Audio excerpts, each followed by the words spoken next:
Welcome back to episode 3 of the Pokemon Podcast. It's Manny, and in today's episode, I want to talk about analysing your own gameplay, analysing other people's gameplay, and just getting a feel for spectating and watching VGC, because I think it's a core component whether you want to get better at the game, whether you want to just get a feel for what the game is about and how the doubles format is run. A great way to really get into this is by watching the gameplay and being able to just get an understanding of what happens when participating and what to expect from your opponents.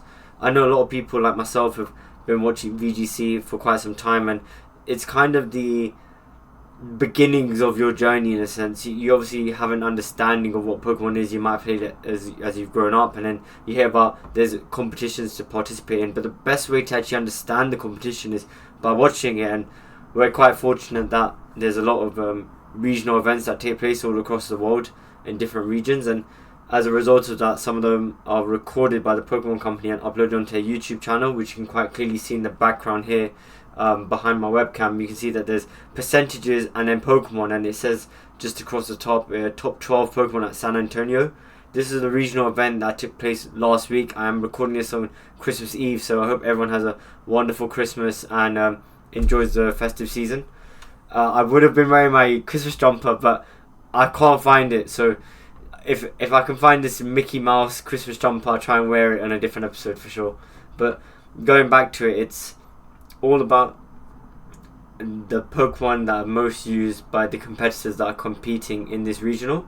And I think the great thing about it is that because we have access from the Pokemon Company and these matches are being streamed and recorded, we have an insight of how the games are being played. And I wanted to show this screen here firstly because you also get an understanding of the meta. I know I mentioned this in the previous episode about team building techniques and just considerations to make when making a team. And the great thing about the Pokemon Company, because it's streamed, they have the analytics and they have the percentages of usage of Pokemon. So you can see the first Pokemon, Fluttermane, being 45%, Urshifu being 42.9%, Rillaboom being 39.8%, and then 39.5% being Tornadus, etc., etc. But I wanted to show this screen in particular because you have a bearing and an understanding of the Pokemon. And just so I can jump off the screen, Chiampao and also Ogerpon Halflame was the last remaining two.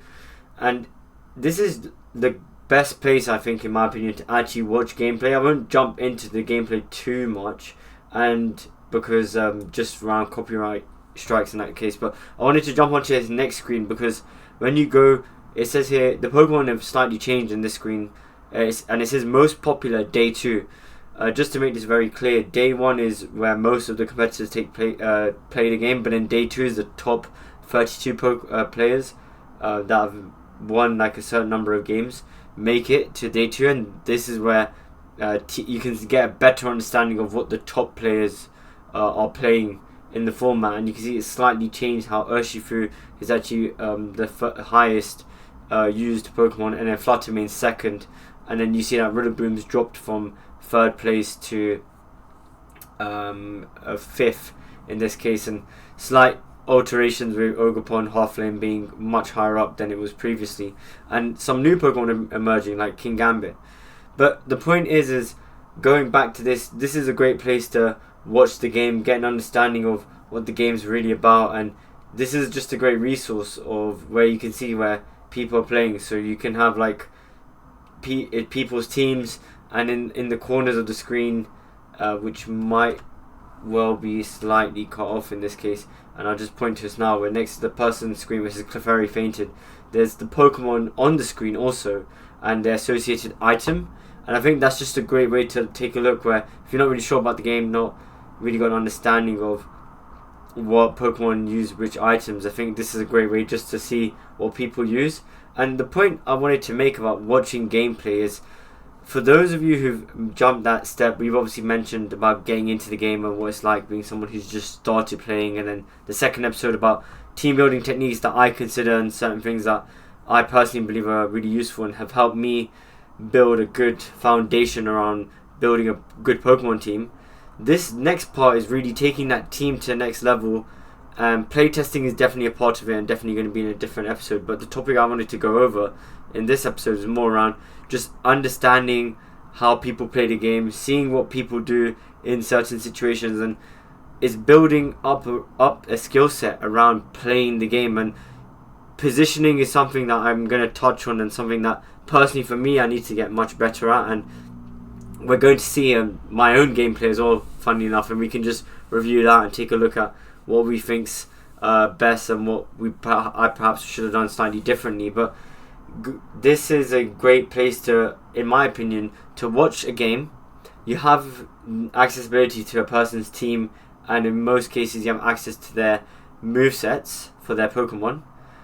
And then I would kind of get a piece of paper, grab a pen, and from there just write down the board state. So on this screen right now we see that there's a Clefairy and an Ogerpon Water is terrored, and then on the opponent's side, if just off the screen, I believe there's a Iron Hands and a Dusclops. But the point is you want to be able to write this down. You have the movesets, and you want to act as if you're one of those players.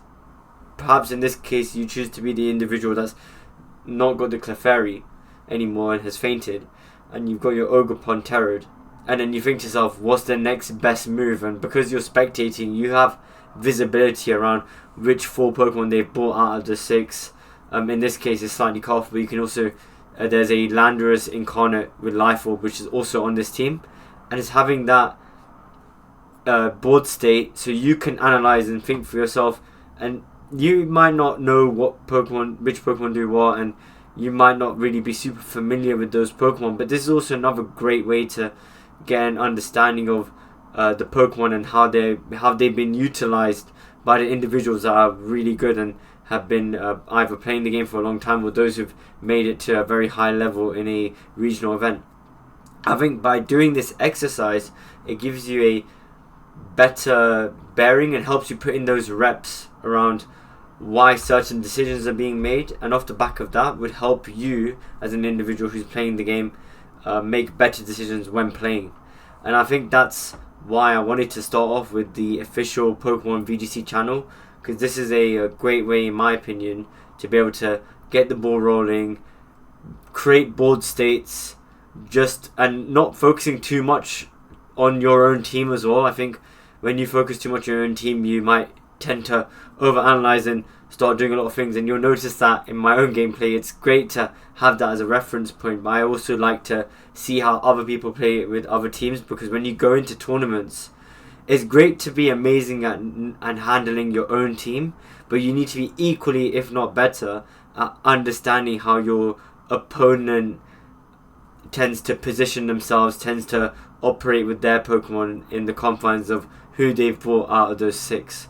So I would strongly recommend the Pokemon VGC channel, or the official Pokemon channel, to watch VGC events, and these live events happen quite often. I think there's another one coming up relatively soon for the new regulation, and since this is on Christmas Eve, the new rule set for Regulation F will be dropping in like several hours time, if not tomorrow morning, for myself. So it's going to be quite interesting when we see these new rule sets, and that's definitely going to be something that we're going to touch on in a future episode also. But like I said, first place to start, in my opinion, is going to be the Pokemon VGC channel as a main source to analyze other people's gameplay and just get a bearing and understanding of how the format really works.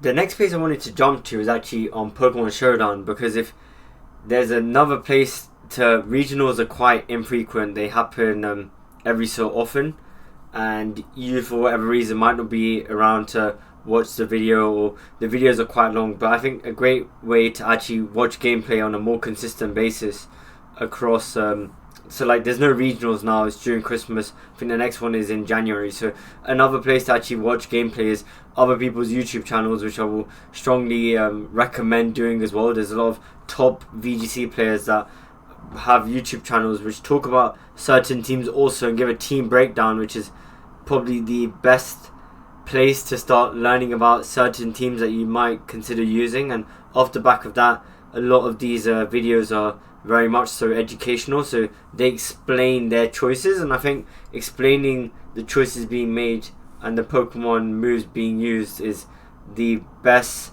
place to learn about how to get better at the game, because when you have an understanding of someone's thought process, I like to think that you start beginning to curate that mindset yourself and that mentality, and it comes with time and practice, and it might not be something that's super intuitive to you as you start getting into the game. That's definitely something that's shown when I played, but over time as I continue to watch this content, it's definitely helped with my intuition and move choices as I've continued to play the game.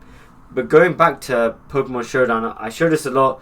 Like I said before, great place to build a team, great place to play the game also, and battle with Pokemon. But another great place to be watching gameplays. You can watch either replays, which I would strongly recommend if you do not own a Switch with a capture card and you want to get some gameplay of yourself playing the game and just an understanding of what you're doing. Pokemon Showdown has a share replay feature, and you can share your replay, and there's a massive database that you have access to where you can search your username and you can see the replays of the games that you played, and then participate in that same exercise whereby you take your team, you know what the other person was using also in that case, because it's in most cases an open team sheet, and you can just step by step look at the choices you made and why you thought that was the best case scenario. And perhaps you might look at your board state after the fact that you've played the game and you think to yourself, I should not have done this move and I should have done something different. And for me, I like to wait a little period of time before I look at my replays, just so I know that and in a good or bad way potentially, I like to forget what happened during those games.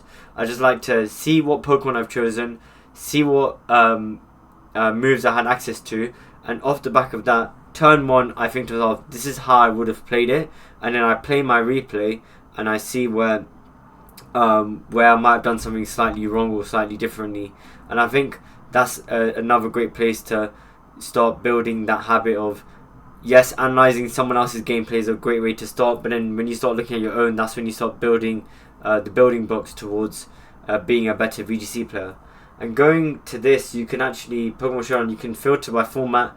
We're obviously here for the Regulation F, and there's two formats. There's BO3, which is best of 3, and there's Regulation F, which is game 1 only.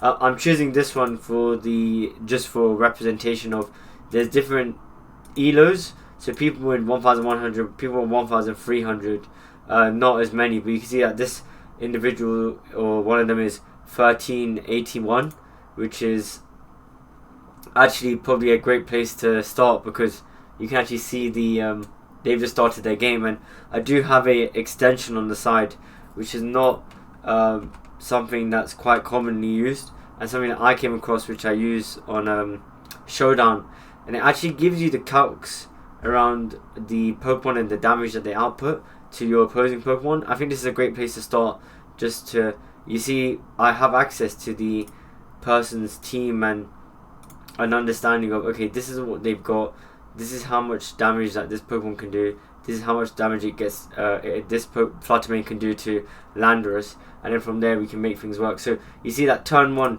so I've just paused the gameplay here. Turn 1, they've brought out a Tornadus and a Regidrago versus a Chi-Yu and their own Tornadus.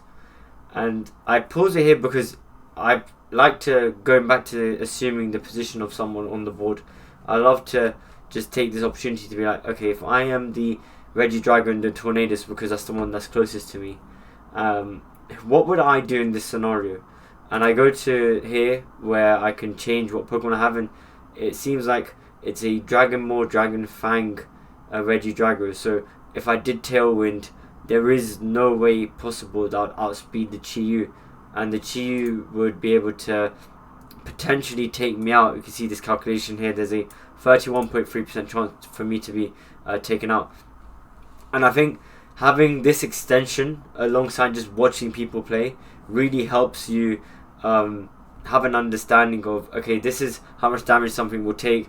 Probably not the best place to keep this Regidrago in. What could I swap in?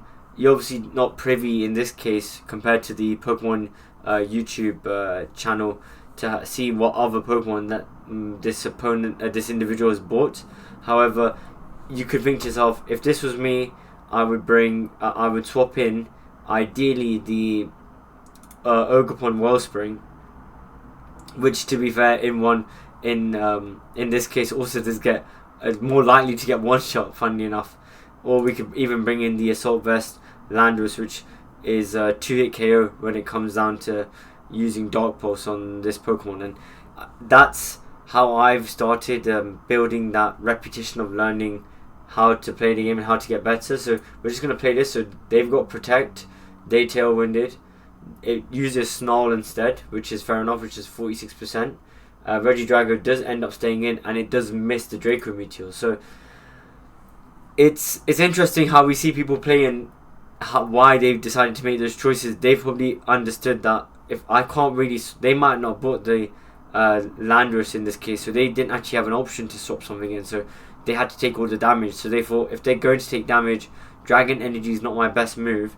In fact, it would most likely be the Draco Meteor, which does 65 to 78% to the Chi-Yu. So it's just having that understanding, especially with the resource and a tool like this, which I will link in the both the Spotify and the YouTube description below.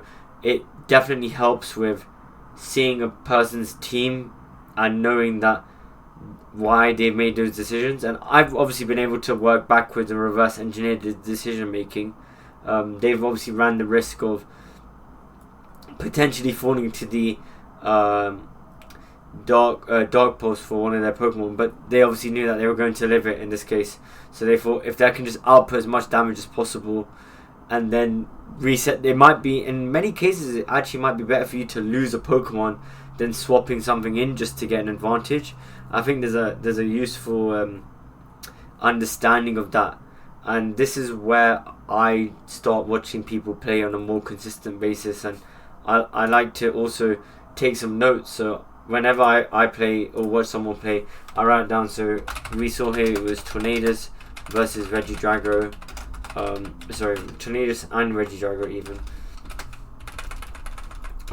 versus Tornadus and Chi-Yu.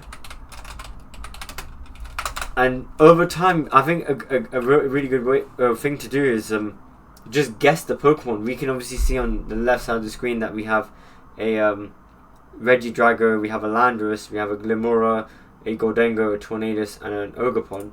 Just the way that they're playing, I could just probably potentially assume that the Tornadus Regidrago team has bought the Gholdengo, because why would they? There are reasons to stay in with the Regidrago, but if you look at Gholdengo, besides the Chi-Yu, it does a lot against the opponent's team. Fluttermane is weak to the Make It Rain.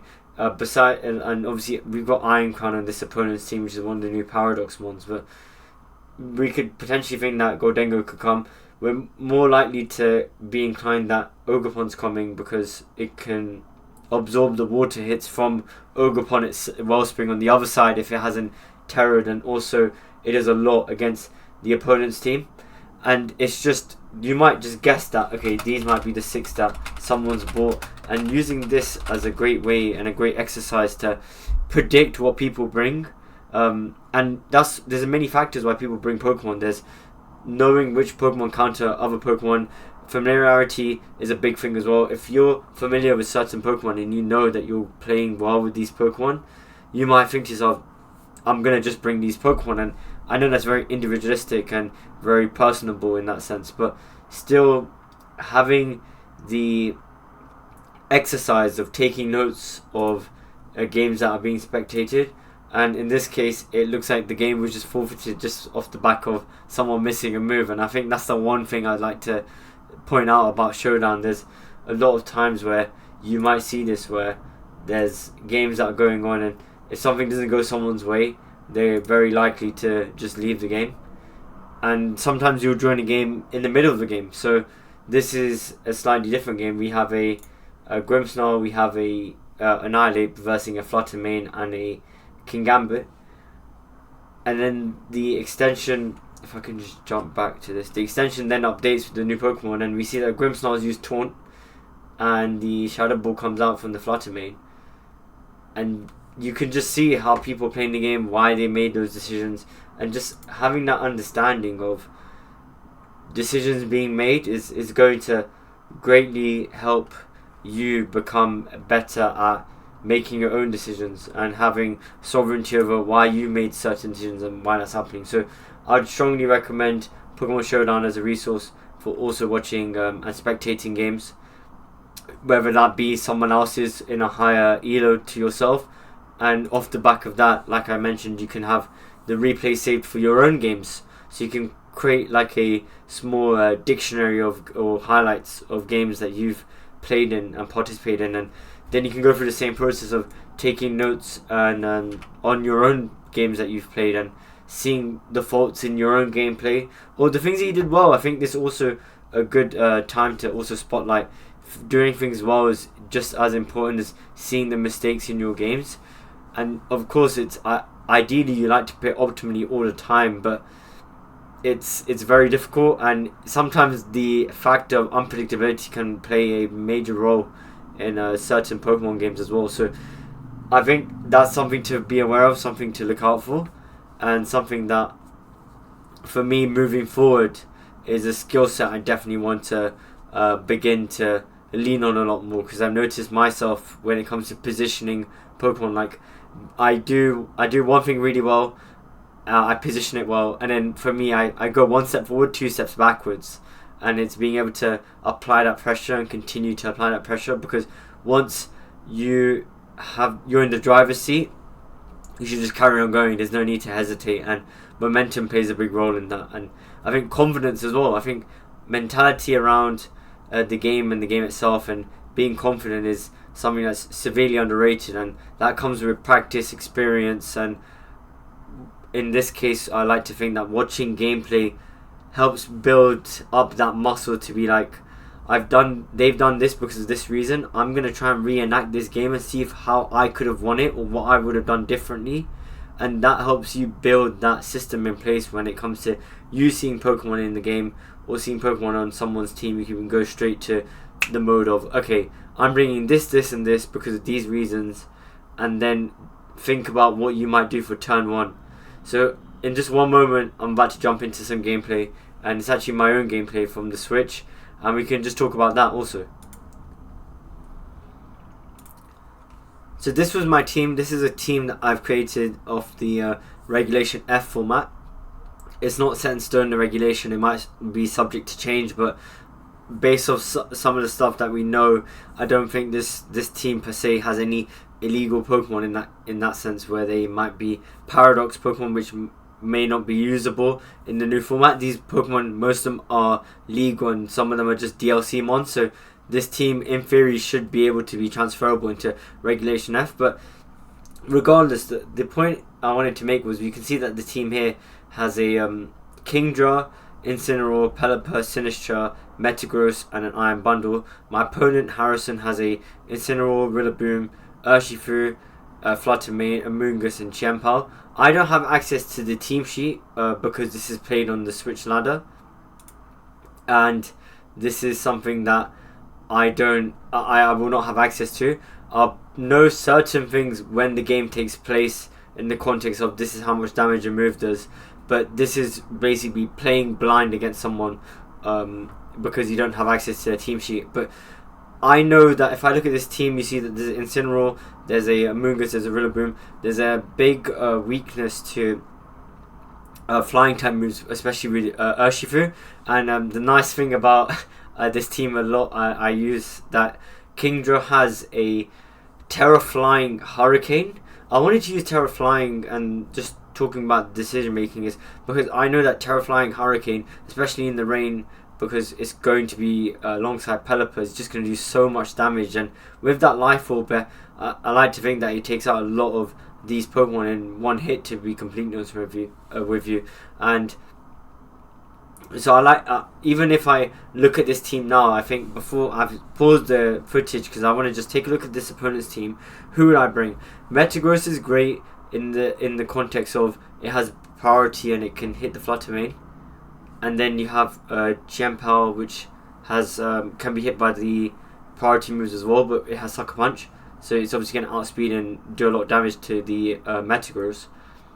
But we also see that there's an Incineroar here. I've got my own Incineroar, And it seems weird to see Incineroar on a rain team, but it does do really well. And if we know that the Urshifu is a Terra Water Urshifu, if I Terra Grass into Incineroar, that might be a really good Pokemon to bring. So if I was playing this game again, just looking at the opponent's team, I think Bundle would be a good Pokemon to bring.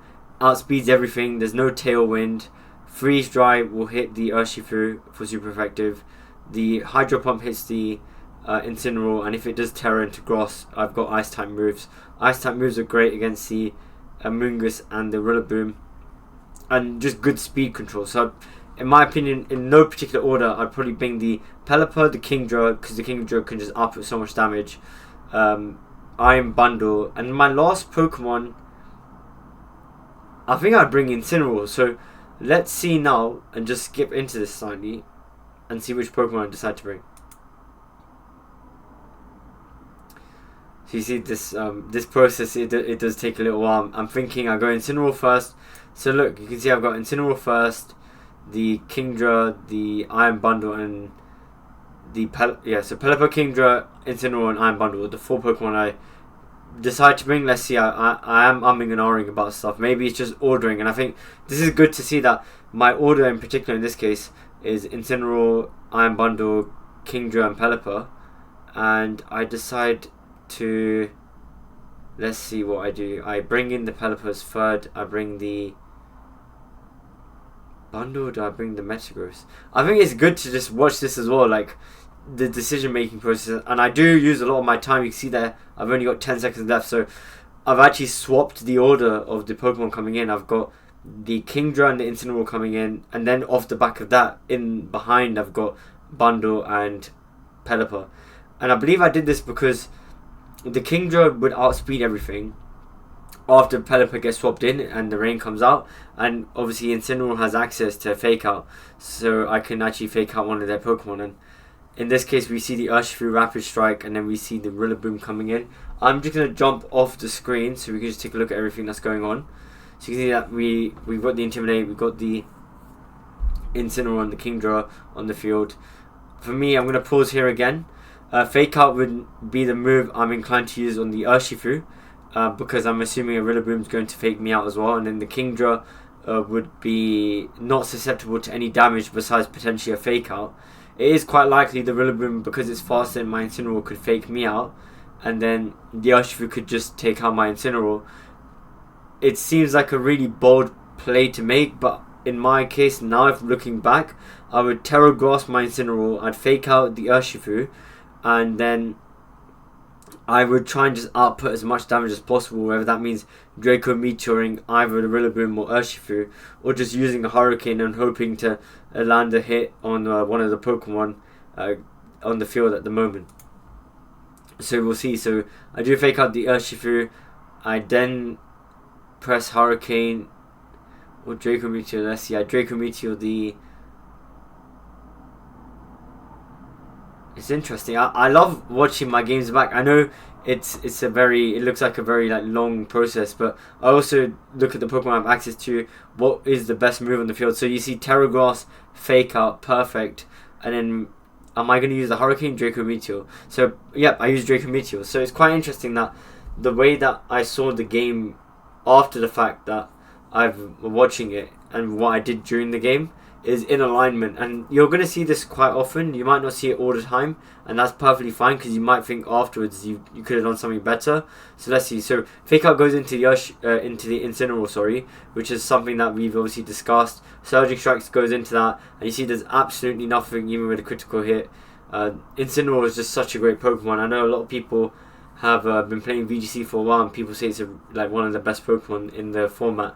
I'm not so sure. I don't really have an idea of what Incineroar is really capable of, because I haven't used it too much. And you see a Draco Meteor comes out, it does land a Draco Meteor, and in turn 1 we already have an advantage on the board state, because we see the Urshifu has now been taken off the field, and the Kingdra has been able to successfully take out the Urshifu and provide a lot of damage for us. And because the grassy terrain is active, we do get some HP back from the Life Orb.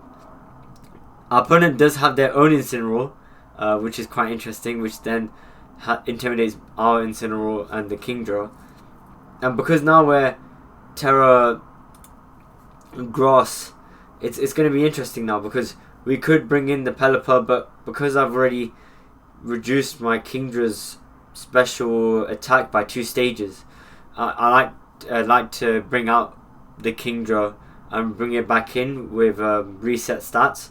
So if this was me, I'd probably do a parting shot into either the Rillaboom or the Incineroar, and then I'd swap in the Pelipper to mitigate the amount of damage the Incineroar would be able to do with a Fire type move. So I know obviously we just skipped into it, so it looks like I might be using a parting shot regardless.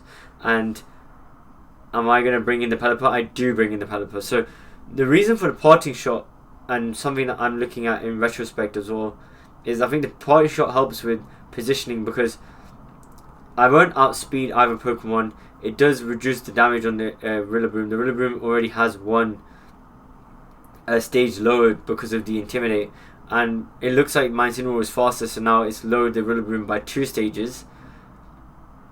And I think, looking now, I would probably bring in the Kingdra, because whether it knocks off or Flare Blitz, it's knockoff is good to bring in bundle, but if the Flare Blitz was definitely coming out because the Incineroar was pressuring my own Incineroar, it probably would have been better to bring in the Kingdra, because it's quad resistant and also it's raining, so it doesn't do as much damage. But I think about the knock. In this case, it looks like I've decided I don't want to get knocked off. It's raining anyway. I'm a water ice type, so it's neutral, but it's like I said, raining, so it does half damage. And we'll see how much the bundle takes. The bundle does take not too much because of the recovery from the grassy terrain also, which is quite good.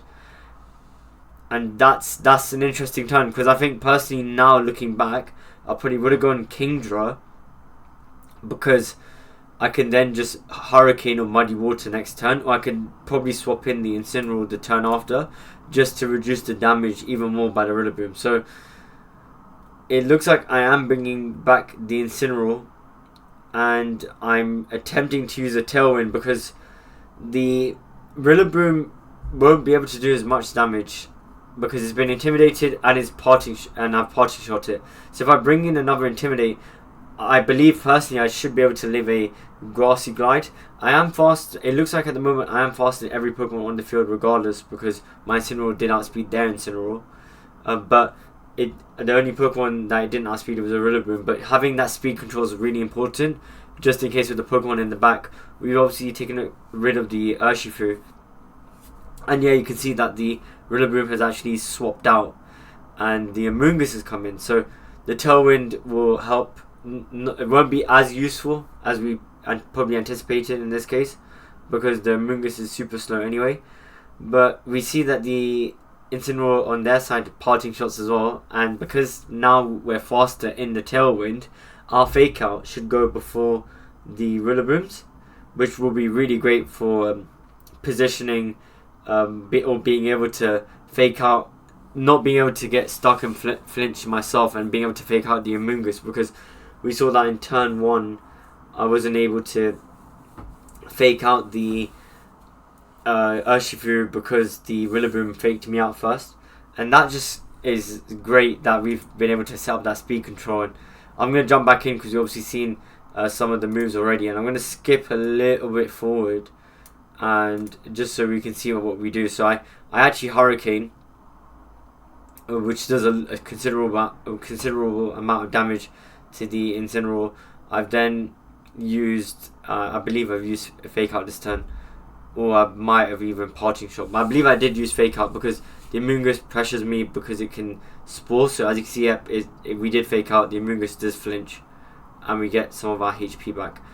This is usually, I believe that this game was a really good game, and I would love to get another game up for you guys as well. But if I can't find the footage, I'll probably just have to end the episode around here after just explaining some of these choices I made. But the point I wanted to make was, this is like good board control and good positioning, and for me personally, I always play very conservatively. Like you see that I've protected on the Pelipper, and then I've decided to I'll be honest, I completely missed what move the Incineroar used. But my point is, because I'm getting used to positioning, this is where I'm in the driver's seat right now. This is where I mentioned where you need that momentum, where you need to just apply pressure. There is nothing really that the Amoonguss can do to my Incineroar. The Rillaboom, potentially Grassy Gliding without any stat drops, could take out my Pelipper, hence I decide to protect. So he's just trying to mitigate that damage from taking place. So I do happen to body shot the Rillaboom, so it looks like the Rillaboom was going for a Wood Hammer again, because Grassy Glide is a priority move. So we swap back out, and we know that the Amoonguss won't ever decide to use a move which is a grass type move against the Incineroar, because he can't put it to sleep, he can't do anything. And you see that the Rillaboom actually uses U-turn, so they are positioning themselves quite well as well, and it's just keeping up that momentum. They only have an Incineroar in the back, and the Incineroar hasn't terrored, so we know that we could probably Hydro Pump it, and we're in the rain as well, so it will do a lot of damage. But this is the great thing about just seeing your own gameplay, analysing it, being able to get stuck in and looking into what you could have done better. It's a great way to build that repetition and also get an understanding of the team. This is a team that I made very, very quickly. I got some advice with some friends in the community, so I want to give a shout out to them as well, because they helped me with this team. But it's something that I was quite proud of, this certain EVs and spreads that I've been able to optimize myself, and things that I've considered personally. And those considerations are personal to myself, because when you play the game and you're laddering, you're versing people and you're versing different teams. You might not come against teams that are as common as others, but it's something you still need to be respectful of in the context of the game, and you need to be able to work around what you do next. So in this case, the game was actually cancelled because it doesn't look like the opponent had board control, and you see that I won that game. And I think I should have another gameplay here, and I do happen to have one. So this is a bit more of an interesting team, one of those ones where you look at it and you're like, okay, there's an Incineroar, there's a Hydrapple, Malamar, Hatterene, Clefairy, and a Berserker. It's a Trick Room team. So for me, Sinistra, in my opinion, would come in to try and Trick Room the Trick Room, so we can keep our speed control and not be able to be outsped, because Trick Room reverses speed. So the slower you are, the faster you'll go first. So in my opinion, for my team here, I would probably bring Kingdra again, Pelipper, because spread damage is amazing, and Draco Meteor will do a lot of damage to most Pokemon. Yes, they do have a fairy type, but even a Muddy Water against Hatterene will do a lot of damage in the rain. Would most definitely bring the Metagross, I think, because of the fact that they wouldn't be able to do a lot of damage unless they bought the Incineroar, and I like to think that it's covered by the Kingdra and the Pelipper. And then the last Pokemon in my case would be the Sinistra, just to reset that Trick Room. I don't think Incineroar is a bad shout either, so if I did bring the Incineroar, it does make sense.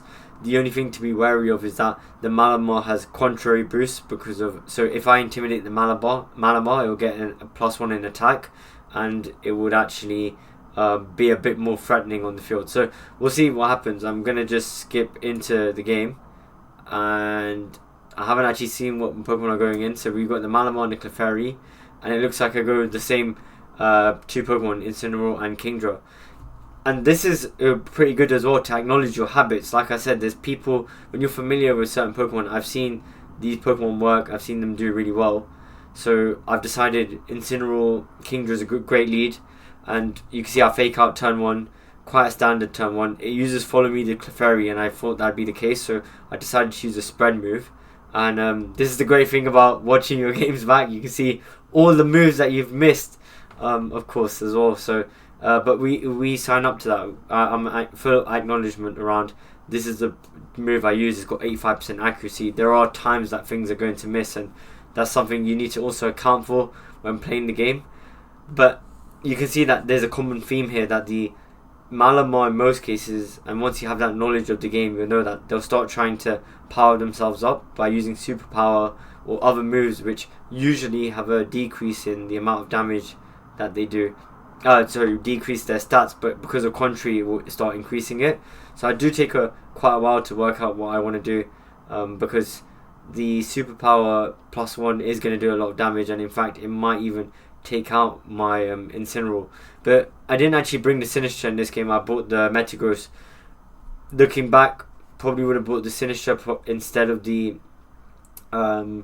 Incineroar potentially, or would have led slightly differently because of this, but I wanted to do as much damage as possible, so I swap in the Pelipper, and because Follow Me is probably indefinitely coming out, due to me potentially, my opponent fearing the Draco Meteor coming out, Muddy Water just does plenty of damage, and if Superpower goes into the Incineroar, that could have been reduced damage because of the Pelipper being a flying type. You see there's a Trick Room that's now out. I'm a super fast Kingdra, so it's going to be slightly problematic. I did want to get rid of the Clefairy as soon as possible.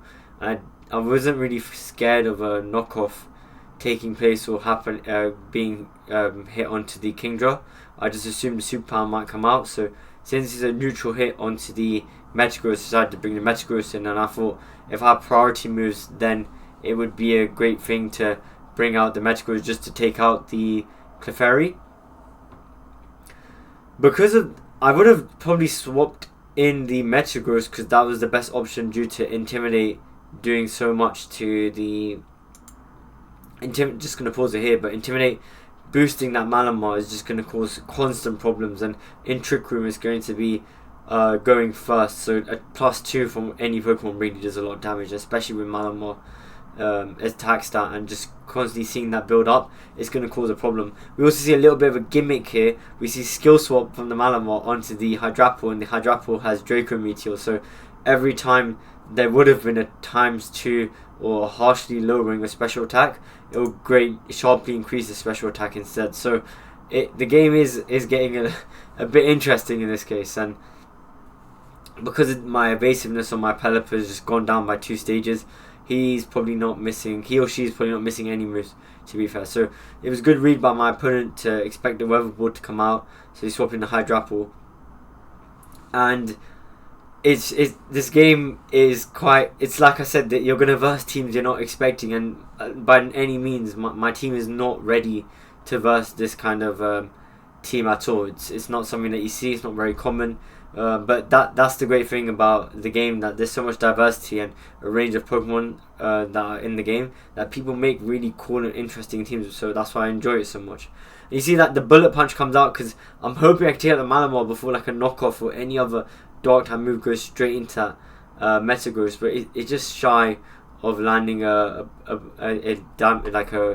onto the Malamar, and we do happen to be hypnotized by the Malamar. A Draco Meteor, like I said, does that damage, and it does quite a lot of damage in our case because it's my Pelipper is very much invested into speed and like attack, and it's got a Focus Sash, and Hydrapple's special attack stat is amazing. What I would do, I'm going to pause it here. In this case, for the Pelipper, yes, Protect makes sense, just trying to keep it on the field as long as possible, because I don't think it's a good time to swap, and I do want to keep it around for later if I do need the Rain and the Kingdra to win the game. What I would do with the Metagross, and I'm hoping I do happen to do this, is I Terra Dragon into the Metagross, because I don't expect a Hydrapple to use Draco Meteor onto my Metagross, because it will do absolutely nothing, because Steel resists Dragon.